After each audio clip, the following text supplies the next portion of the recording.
Hello everyone, this is Mr. Mar with Beat Theory, and this is my tutorial on how to complete the Type Beat 1 study journal. We're going to be using both Soundtrap and our spreadsheet for this. We're going to have a separate tutorial just on how to complete the beat once we're finished here.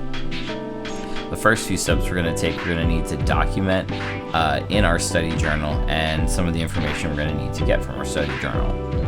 So to start, go down to the bottom of the Workspace Prep tab on your study journal to check your BPM and key signature. So here at the bottom, this is the average BPM of your 3 songs that you picked to study, and this was the key signature that you picked at the end of Translate Note information. So I'm going to just do this full screen so I can see everything here. First, I'm going to set the tempo, and the tempo here was 84. My beat's going to be at 84 beats per minute, and the key I picked was G major, so I'm also going to set my key to G major. I'm also going to take this time to label my track. It's always helpful to do that. So if I click right here, I'll be able to edit the name, and this is the Smino featuring Mac Miller and Jid type beat. You are going to get this automatically created track label here, so it might be possible to just copy and paste that. Let's try that out. Yep, so it adds a little bit of spaces in there just for the way that it's set up, so I can just delete that, make it look normal again, and there we go, and save that.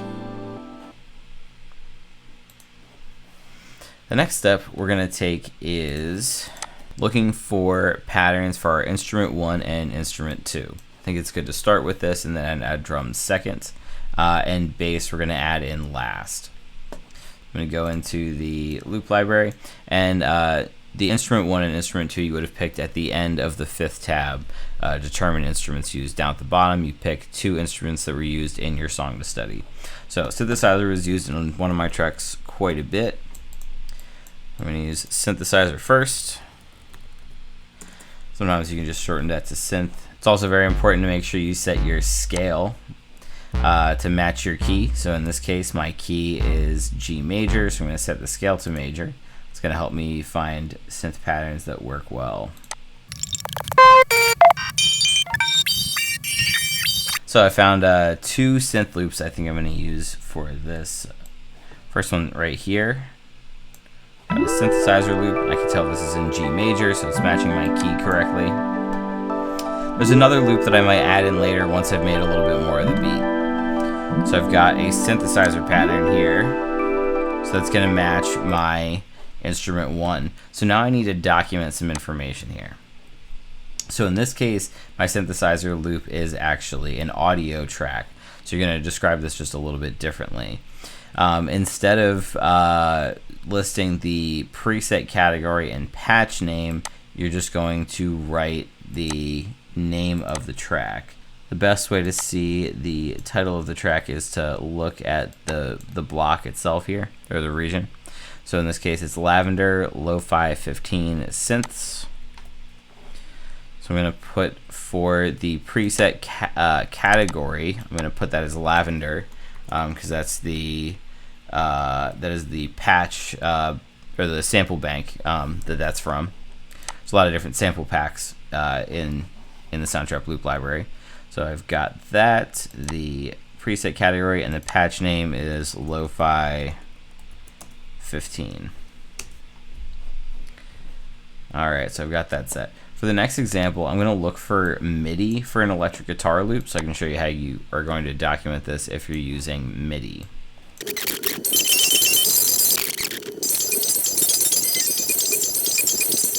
Okay, I think I've got a loop. That took me a little bit. Sometimes it takes a minute to find exactly the right pattern. I had found a really good audio loop, and I might need to go back and use that instead. But right now I want to just show an example of what it's going to look like if you're using a MIDI loop. So here I actually have the patch library here in the presets. So to document a MIDI pattern, it's going to be pretty similar. For the preset category, that's going to be what's here. So the preset category is pop in this case, kind of like the sample pack names for audio loops, and the patch name specifically is clean. So now I have my instrument 1 and instrument 2 loops added to my project, and I've documented their titles and their labels here in the spreadsheet. So next I'm going to do a drum loop. So what I need to do first is pick a preset category or a drum type. If you're doing it by ear, just be careful, make sure you really are using that drum type. So it looks like I'm more often using sampled for my examples, so I'm going to use the processed category. And for drum type, I'm going to just list that here as well, sampled. So I've got my preset category already picked out. I may end up using an audio loop if I can find a good audio loop that's a sampled type, which might be how that works in this case. So let me just take a second, look for some drums.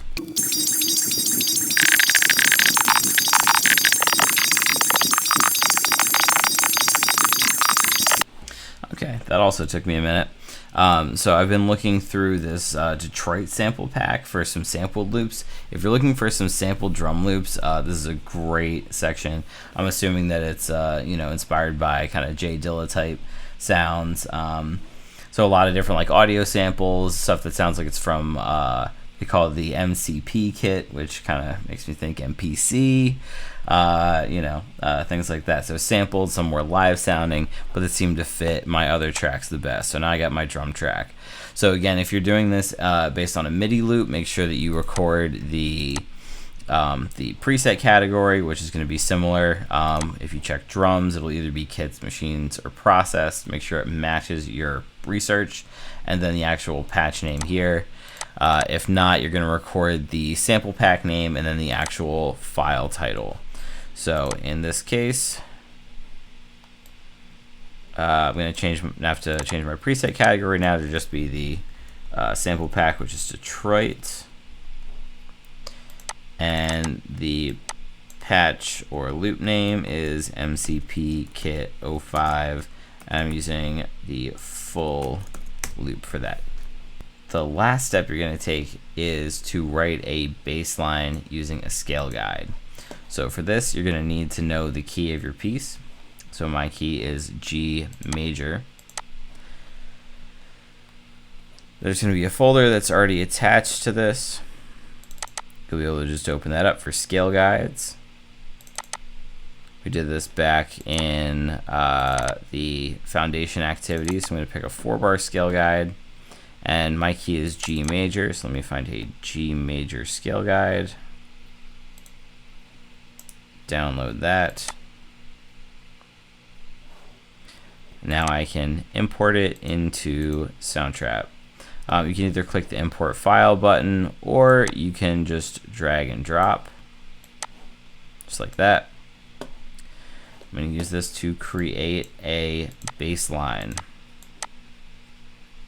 So start by doing the same format that we did before.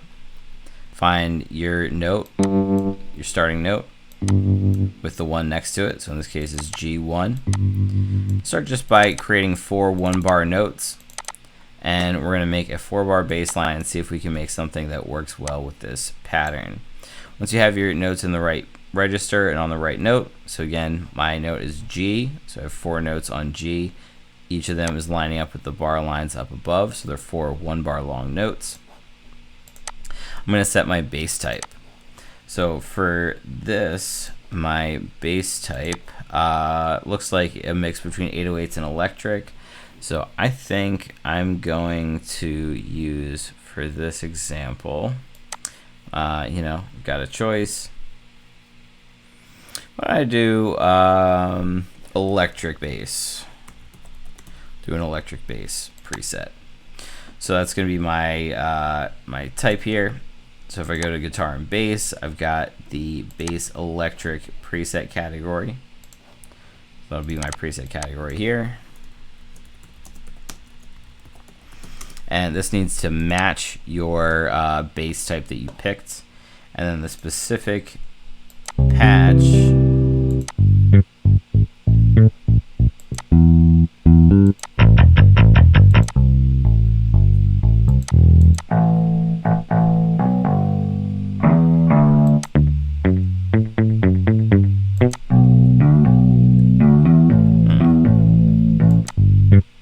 I'm going to go with the bone bass. Alright, so I've got that, and I'm going to document it in here for the patch name, and I'm going to try to write a baseline that fits. So I'm going to press play on this.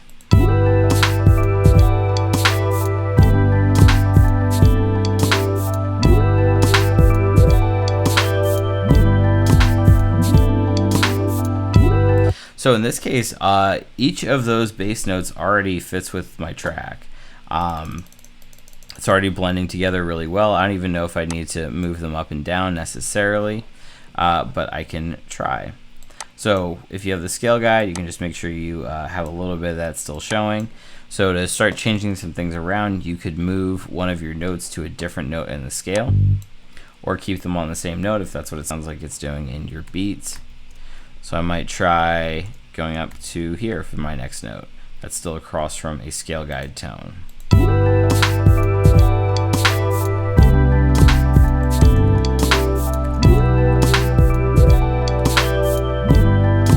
Cool. So I found another note that's going to sound really good for the bass, and then I'm going to just finish it off right there.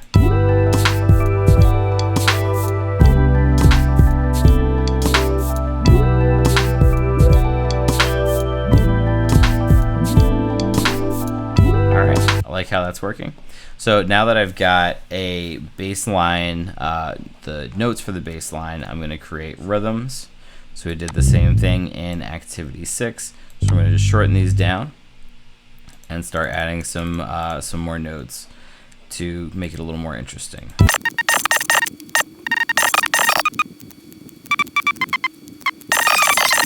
And all right, I've got a good bass line variation here. So something that can help depending on your tempo is setting your grid size. So since I'm using more of a 2-digit tempo, a good grid size for that is 1/16 for creating variations. If you're using a double time tempo, so something in 3 digits, or something that's just fast, usually an 1/8 subdivision is going to be a better bet. But I just kept the notes on the same pitch lines. So this whole bar here is all G. This line here is C, this is B, this is A. I did add a couple octaves, but all of these are across from notes in the scale guide. So now I have a completed bass line. So now I'm just going to shrink this and loop it, and now I have a bass line to match my beat.